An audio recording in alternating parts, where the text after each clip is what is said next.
Your dog wants to be a part of it too. Hey, Schultz? Yes.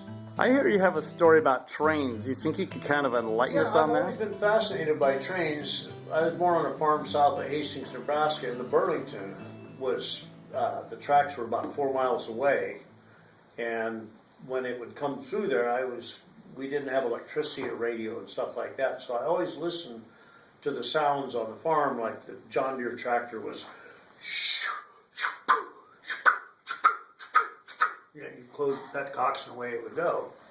But I liked, sounds that I heard on the farm were, Granddad would call the hogs and soy, big, big, big, big, big, and those pigs would come running. And well, way off in the distance, at night, I lived up in the dormer, almost the attic of this old farmhouse, and the snow was laying just low on the ground, and it was a cold, cold night. And the Zephyr came through Hastings at 10 o'clock for about a 4-minute stop on its way to San Francisco, or Oakland, I guess the Zephyr came to San Diego, Oakland that way, but it came right through.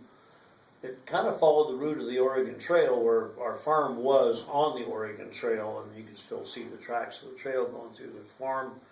But that train would come through there every night at 10 o'clock. It would hit Hastings, and in Nebraska, and probably like Missoula, Montana as well, they don't have railroad signals at all the crossings because the land is laid out in 1 square mile, and by the time you got to one, you'd be at the next one. So they just obliterated it, or they never put in the crossing gates like we know in California, because a lot of smarter people back on the farms, people were definitely smarter, and they knew that the railroad tracks kind of look both ways, It was so that here in California they have crossing gates with bells and lights and stuff.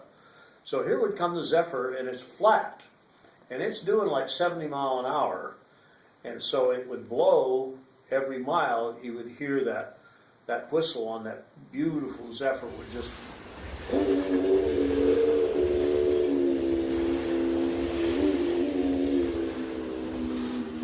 As it would sail through the snow on the way to Grand Island and Hastings. And so I figured out how they did it, and what it was, it's 2 tones at the same time. And so the way I achieved this is I pulled one vocal cord down. If you really think about it, you can control your vocal cords one singularly. You don't have to do them both at the same time. So I tightened down my left vocal cord, which gives me a different note. And you can get different tonal qualities by. You can lower it or raise it. So you get some little, like the train up in Virginia City, the Virginia City and Truckee is real high-pitched little thing, but the Zephyr was that big. It was a beautiful whistle. But yeah, it was in the Tibetans. It was with the throat singers one afternoon, and they do the same thing. They get into a kind of a trance-like state, and one guy will do,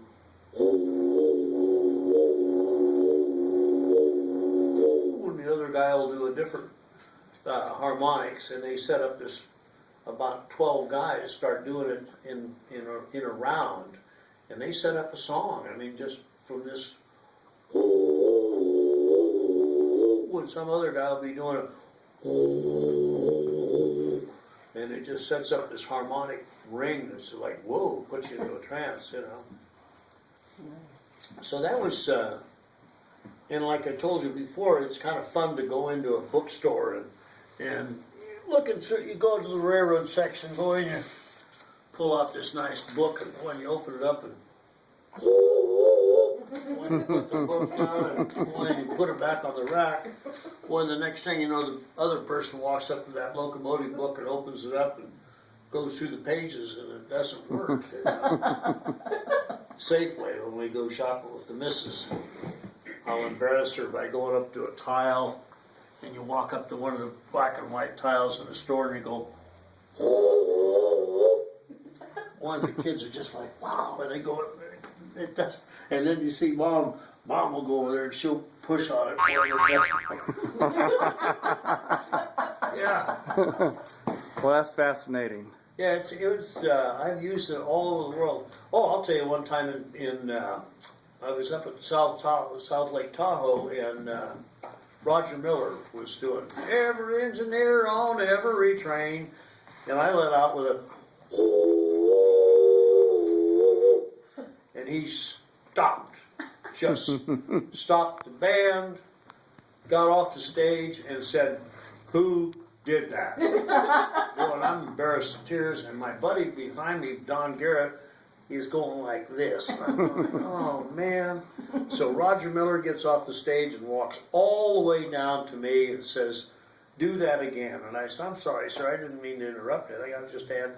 He said, "Yeah, come on up on stage with me and we'll do it again." So he broke into that every engineer on every train, and I gave him the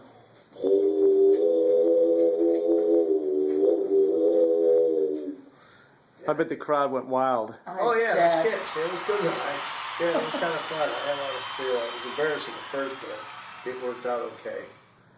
And then with Bill White, he was a harmonica guy. He was the best, a little white-haired guy from Arkansas.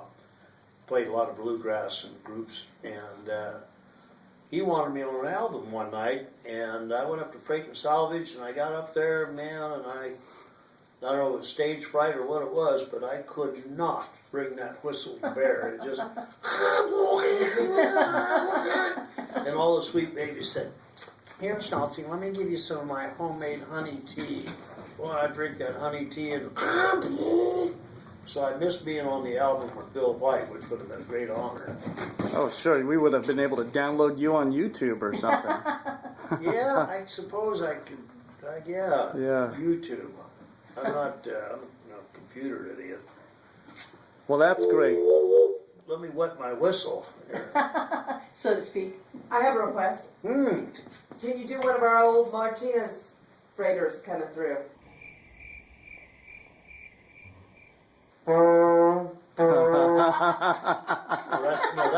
That's the big diesel truck in it. But That's one of the tank. Yeah. The diesels are kind of like, that's a steamship. I'm thinking of the big steamships. That's what they do. I hear them under my pillow every night. When they're blowing on the blow three. If you're in a way of a steamship on the straits, they'll blow 3, you're in danger, or 5 if it's imminent. If it's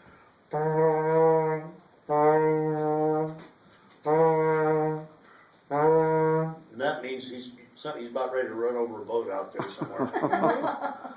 God, the diesels, how do they go? I haven't heard one in so long. I sleep through them nowadays. The trains. The interesting thing about the steamer ships, the big ships that are coming through. I live on Brown and Estudillo, and when that sound comes through, it's not from above, it's from below. It comes up under, through my pillow. Wow. Up into my Yeah, head. it's a deep bellow. It's Maybe it's not the train. Maybe somebody's visiting you and they're under your bed. Close. the horns on the Queen Mary.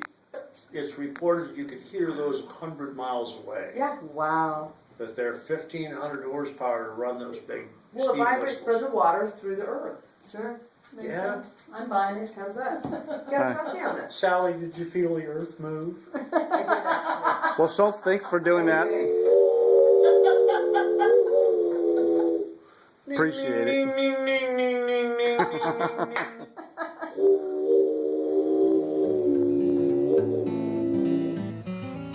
That's the way it was headed west these days.